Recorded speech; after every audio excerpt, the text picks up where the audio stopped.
말기 환자가 의사의 도움을 받아 생을 마감하는 의사조력자살 법안이 발의된 후 찬반 논란이 이어지고 있습니다. 의사조력자살에 대한 국민의 생각을 묻는 여론조사가 실시됐는데요. 의사조력자살 합법화보다는 돌봄 지원체계 강화가 우선이라는 답변이 훨씬 더 많았습니다. 윤재선 기자의 보도입니다.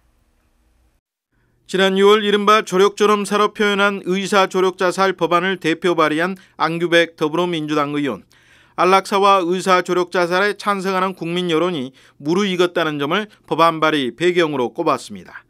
지난해 3월 서울대병원 연구팀이 시민 1,000명을 대상으로 실시한 조사 결과 76%가 안락사나 의사조력자살 입법화에 찬성했다는 걸 근거로 삼았습니다.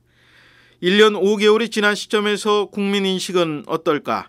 한국호스피스 완화의료학회 윤리이사인 강정훈 국립경상대학교 교수가 발표한 설문조사 결과는 사뭇 달랐습니다. 조사는 전국 18세 이상 성인 남녀 1,007명을 대상으로 지난 7월 27일부터 열흘간 실시됐습니다. 먼저 정부와 국회가 존엄한 죽음을 위해 가장 중점을 둬야 할 일은 무엇인지를 물었습니다. 의사조력자살 합법화란 답변은 13.6%에 그쳤습니다. 반면 간병비와 의료비 등의 경제적 지원, 호스피스 완화의료 서비스 확충과 지원이라는 응답이 80%를 넘어 6배가량 높았습니다. 일선 현장에서 환자들을 돌보는 의료진의 생각도 크게 다르지 않았습니다. 집 같은 병원이 필요해요. 집 같은 병원. 병원 같은 집은 현실적으로 정말 어렵습니다. 서울에서. 제가 이제 딴 데는 모르겠지만. 그래서 저는 집 같은 병원이 필요하고 그게 호스피스 인프라로 해결이 되어야 된다고 봐요. 이번엔 보다 구체적으로 의견을 물었습니다. 존엄한 죽음을 위한 안락사 또는 의사조력자살 법제화보다 생애 말기 돌봄을 위한 호스피스 완화 의료 제도 확대가 우선돼야 한다는 견해에 대해서 어떻게 생각하느냐는 물음에 찬성한다 58.3, 반대한다 9.6%로 나타났습니다. 이는 의사조력자살 법제화가 가져올 악영향과도 무관하지 않습니다.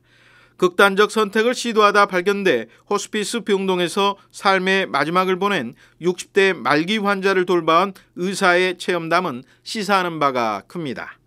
그 환자는 자기가 가족들한테 미안한 이야기도 하지 못했을 거고 가족들이 자기를 사랑하고 존경하는 것도 알지 못했을 거고 가족들과 마지막 여행도 하지 못했을 거고 자기 62년 인생을 정리하지도 못했을 거고 유언장도 남기지 못했을 것입니다. 이번엔 말기 진단을 받는 상황임을 전제로 호스피스 완화의료 서비스를 이용할 의향이 있느냐고 물었습니다. 응답자 10명 가운데 6명 가까이가 그렇다고 응답했습니다.